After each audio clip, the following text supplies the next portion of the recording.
Boy, I just love customizing figures. And I think it's a little obvious that I kind of like talking about them too.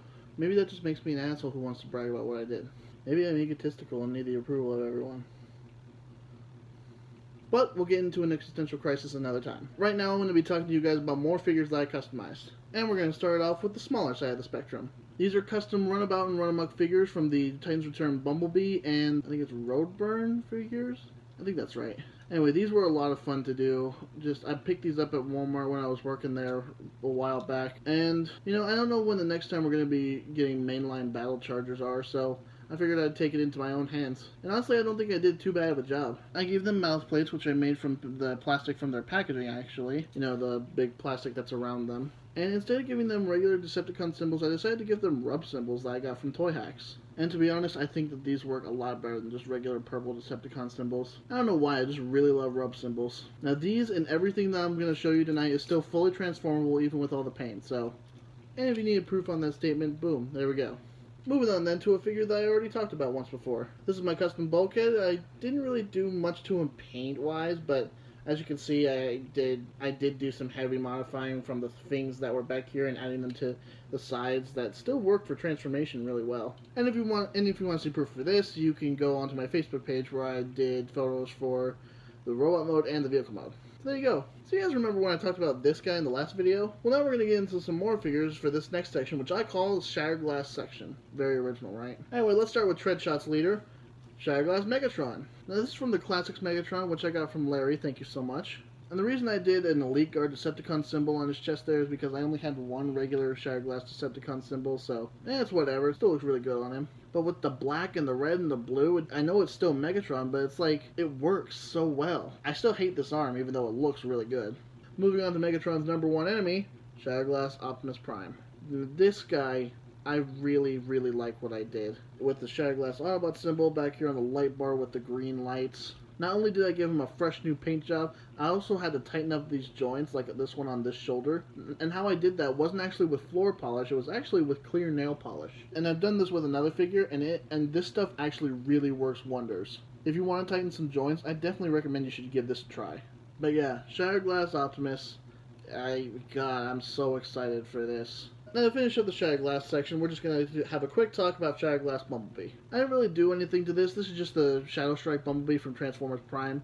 And the reason that I made this Shattered Glass Bumblebee is because of a little show you might have heard of it called Transformers Broken Mirror from Crosshairs Productions.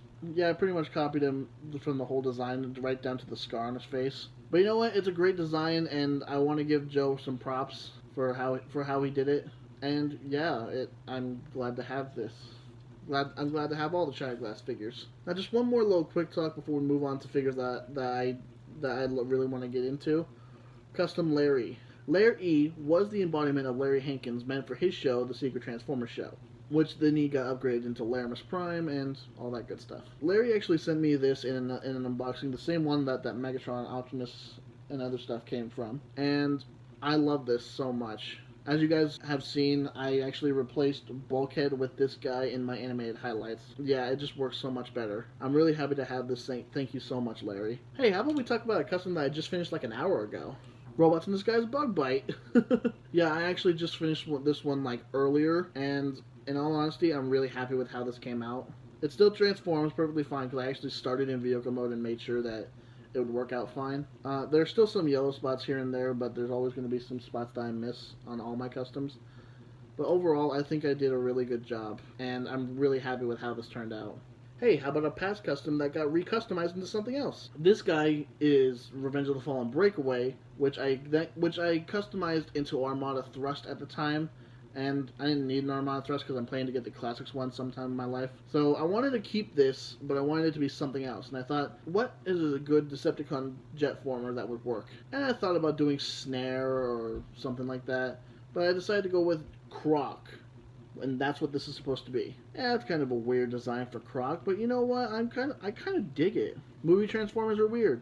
Croc is weird. Weird. I don't know what else to say there. Two more figures to go. Let's talk about this guy now.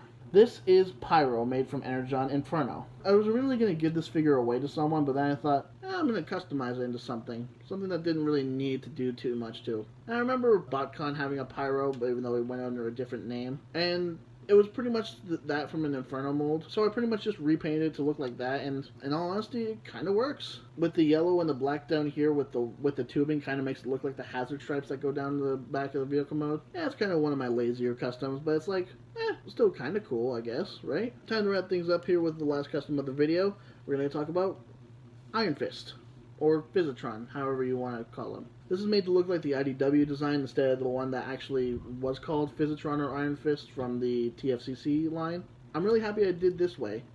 I got inspired from Larry, who did it from a Rook mold, and I think that this works a lot better color-wise than the TFCC version.